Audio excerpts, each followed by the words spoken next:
Welcome back. Technology leaders across government tell me discussions about cybersecurity and artificial intelligence aren't separate anymore. Those leaders are exploring how those two areas intersect. Troy Schneider is Executive Vice President and General Manager at Billington CyberSecurity.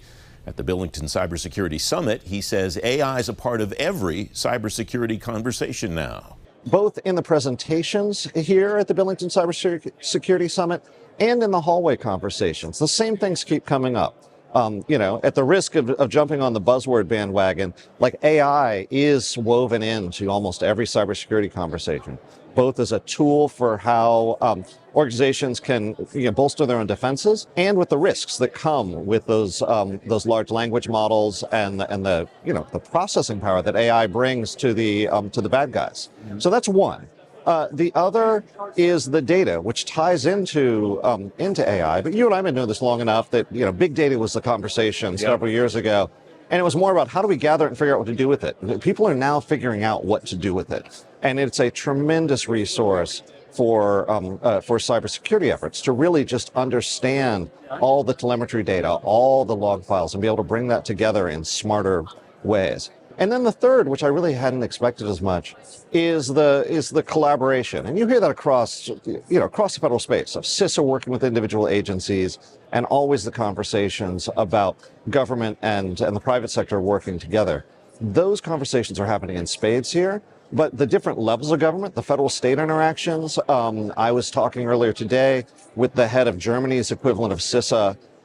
The international collaboration is just so essential right now because there really aren't any borders in the cybersecurity battles. And so there have to be those open lines of communication and trusted relationships really with people at all levels of government and industry around the world, frankly. There are two words that I hear here over and over again that I take a lot of heart by hearing, and those words are use cases. People are talking about how to do stuff instead of how to use stuff, as we've seen. You've been a reporter and an observer in this space for a long time.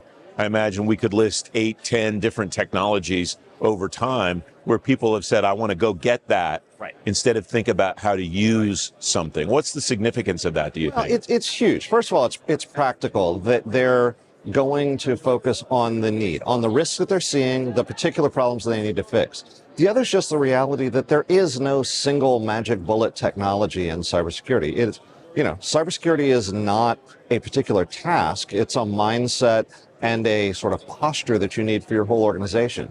So that requires a ton of tools. And so not only do you hear use case over and over again of people talking about what they really need to do to address a particular mission need, they're also talking about how to build a toolkit. And no one here at this event thinks that they have the solution. They know they have a piece of the puzzle and need to work with others to figure it out. Yeah, I think that's the other thing that's really encouraging, and to the collaboration point you made earlier, is nobody thinks that they have a box that somebody can buy and they're done. Absolutely. Everybody's talking about this both on the government side and the industry side as a journey.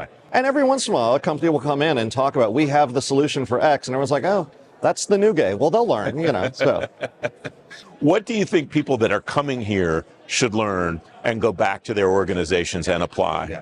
Well, I think one of the things that makes the Billington event special is connecting those use cases and some of the real technical nitty-gritty with the larger national security framework. People are really talking about the strategic considerations, and then, it's not just having the CISOs work together.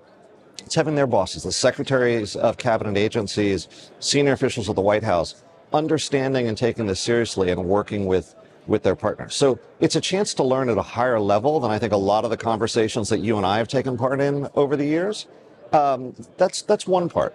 The other is just the connections. The programming here is great. The collection of vendors who are participating is super helpful and informative, but it's those individual conversations that are happening in the hallways, that are happening after each session, that you see people like sticking around hours after the event are done to continue those conversations with people they've known. It's building that network so you can figure out how to work together. Quick final thought, about 30 seconds left. One of the guests that I had during the time here said that that's what struck her as most important, is the government people come here to speak and then they stay to continue to learn. That's absolutely right. And the level of participants that we get, both speaking on stage, but also just walking around, listening and asking questions, is really, really remarkable. And I'm just really honored to be a part of it. You can read more about cyber and AI and more cyber buzzwords on today's show page at fedgovtoday.com.